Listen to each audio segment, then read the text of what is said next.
And it is now being used in things like toothpaste and hand soap as an antibacterial agent. I don't like pesticides in my toothpaste, frankly. It's classified by the EPA as a probable human carcinogen. It's an endocrine disruptor, which means that it mimics hormones and causes problems in your hormonal system.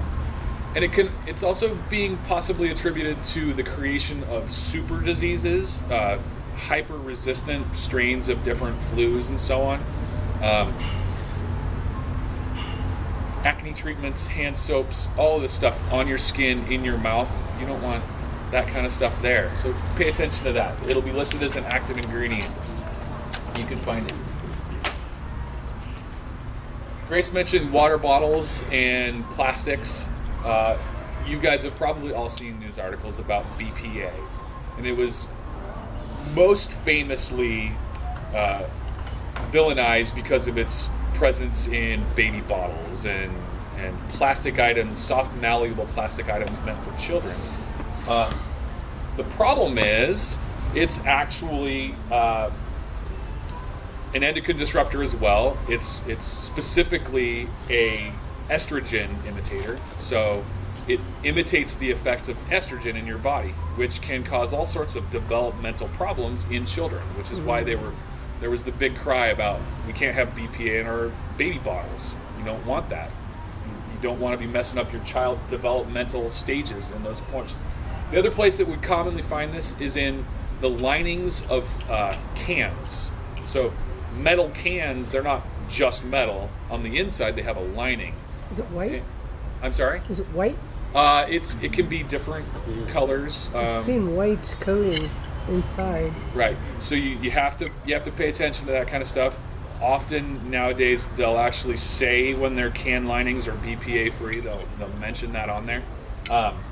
One thing that I like to tell people is that if you can't avoid anything else, avoid acidic canned foods like canned tomatoes, because the acidity of the food pulls the BPA right out of the lining much more rapidly than other foods do. Right? So specifically for tomatoes, avoid cans like the plague.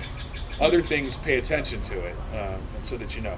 And Coca-Cola is very acidic as well, isn't it? Coca-Cola could be acidic, but they don't usually provide that in lined tin cans. Soda cans are different than food cans. They're aluminum. So I don't believe that BPA is a problem in soda cans. But sodas have their own issues. Yeah. One thing that could help you guys are familiar with the recycling codes. You look on the bottom of the bottle with the arrows and it has the little number in there. So if you're looking at the number and you see a 1, 2, 4, 5, or 6, generally those are BPA free. So I guess that means 3s and 7s have a higher possibility of having BPAs in them, just because of the nature of what they are. So, given that I have just a short period of time and there are hundreds, if not thousands, of potential different dangers and risks out there, I can't talk about all of them, obviously, but hopefully this is giving you a glimpse and maybe some new information about specific hazards that you guys can now be looking to avoid.